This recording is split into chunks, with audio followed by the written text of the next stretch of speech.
एक बार की बात है। एक महानगर में मयंक नाम का आदमी अपनी पत्नी गौरी और बेटे गोलू के साथ रहता था। पिताजी, आप?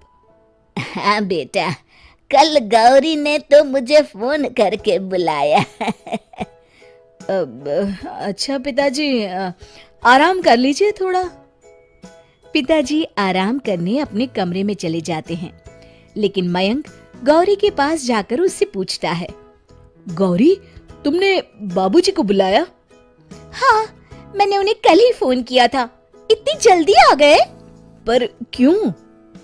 गोलू को स्कूल ले जाना, लाना, सब्जी लाना, किराना लाना, पौधों में सुबह शाम पानी डालना, ये सब न तुम्हारे बस का है न मेरे। और इस महंगाई में नौकर रखना तो जैसे पॉसिबल ही नहीं है।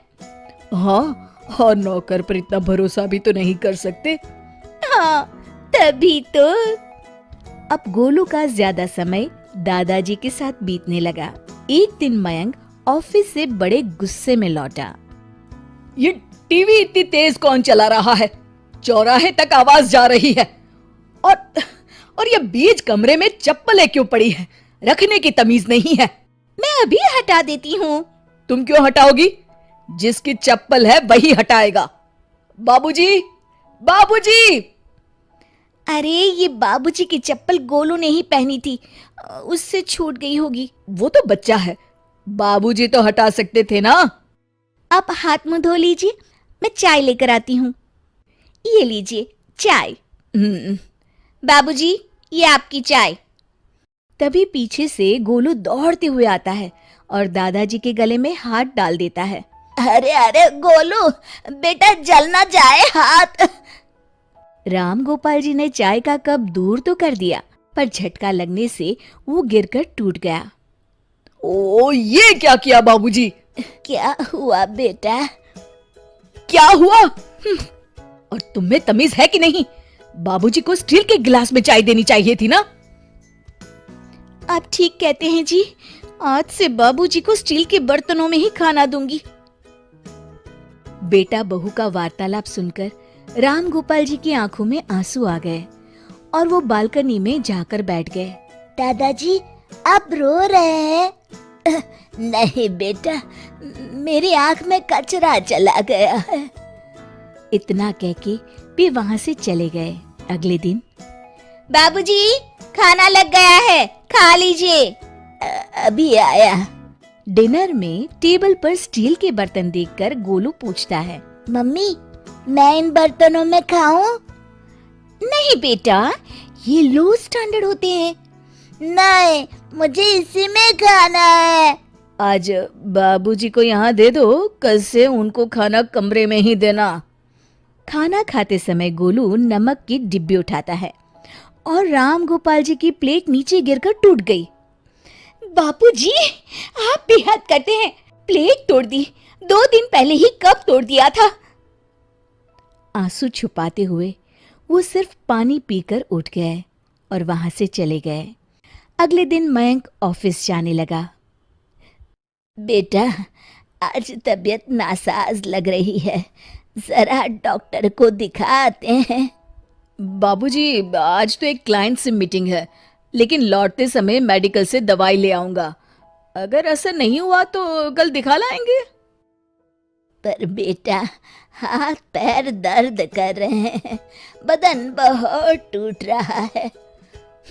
तो आपको कौन सा मजदूरी करने जाना है? पूरे दिन बस आराम ही तो करेंगे आप। राम गोपाल जी कमरे में चले गए। अरे सुनिए जी, पहले गोलू को डॉक्टर को दिखाकर लाइए।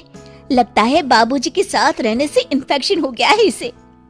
बेटा, जब तक दादाजी ठीक नहीं हो जाते तुम उनके पास नहीं जाओगे, समझे? पर पापा, स्कूल तो दादाजी के साथ ही जाना होगा। हाँ जी, आप दोनों को दिखा लाइए ना, तब तक मैं खाना बना लेती हूँ। ठीक है, मीटिंग फिर कभी रख लूंगा। और फिर वो अपने कमरे में चला गया। दोपहर का वक्त था। गौरी, खाना बन गया? हाँ जी। आज तो 1000 रुपए पर बीती। चलिए खाना खा लीजिए। गोलू बेटा, तुम भी खाना खा लो। हाँ मम्मा। बाबूजी, मैं अभी बुलाता हूँ। नहीं नहीं, उनको स्टील के बर्तनों में देकर आई हूँ, अंदर है। पर स्टील के बर्तनों में क्यों?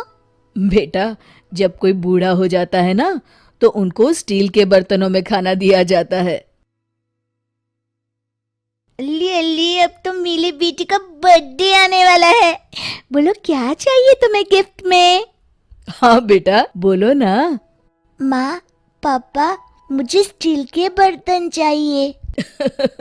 स्टील के बर्तन? वो क्यों भला?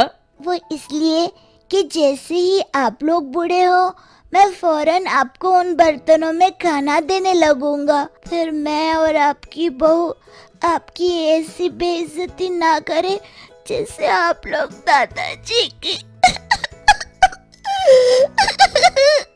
ये कहकर गोलू रोने लगा। गौरी और मयंक उसकी बात सुनकर सन्न रह जाते हैं। मयंक जल्दी से कमरे की तरफ दौड़ा और बाबूजी के पैर पकड़कर बोला, बाबूजी, मुझे माफ कर दीजिए। बाबूजी को अपने साथ टेबल पर बिठाया और खुद ही उसे खाना परोसने लगा।